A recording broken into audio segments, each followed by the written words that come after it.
Hello everyone, IceCool Tech here. Now today we're going to be taking a look to see how the latest iOS 14.3 has been handling the iPhone SE first generation.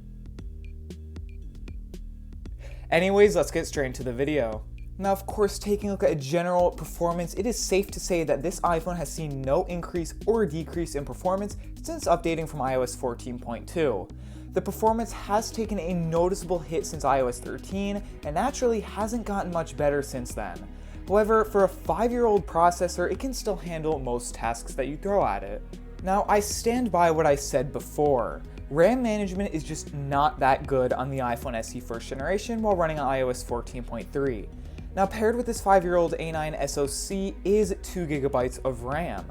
Now, I'm not surprised that the iPhone SE first generation is becoming sluggish with RAM management after all these years and updates. Of course, back to our normal routine of slapping animations in the face with criticism. The iPhone SE still faces stuttering when scrolling through the widgets page and app library on iOS 14.3. Other than that, animations have actually been pretty decent. While they aren't perfect, the iPhone SE does still manage to keep its system animations pretty fluid, even on this latest release of iOS 14. Before I get into a perfectly legal battery, I should take a second to mention that my iPhone SE is running off of a maximum battery capacity of 87% and has had a restart. However, I have manually disabled performance throttling in the battery health settings, meaning that my iPhone SE is not being performance throttled.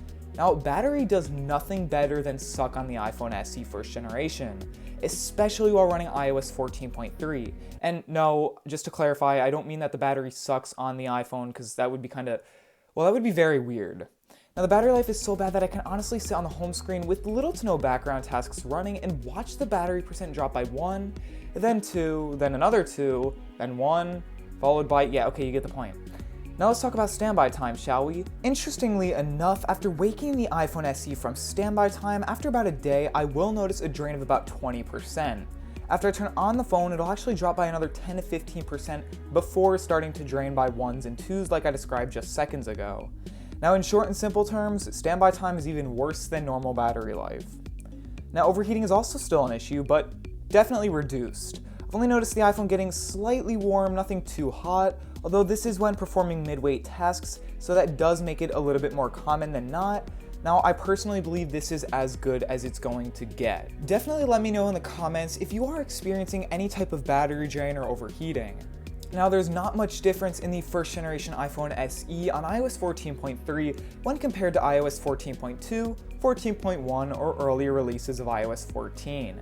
Now, there are still negatives about this firmware version, but you can't really have negatives without positives, can you? Well, that's debatable. Now that leads us to our main question of should you update? Well, not yet, but yes. This time, if you're already on an earlier version of iOS 14, I'd recommend waiting at least a week or two before hitting that install button.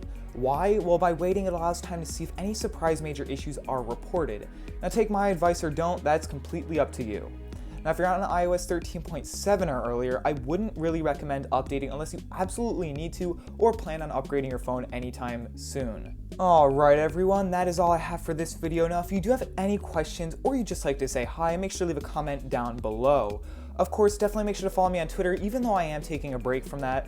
Links in the description below. Thank you all for watching, and I will see you in the next one.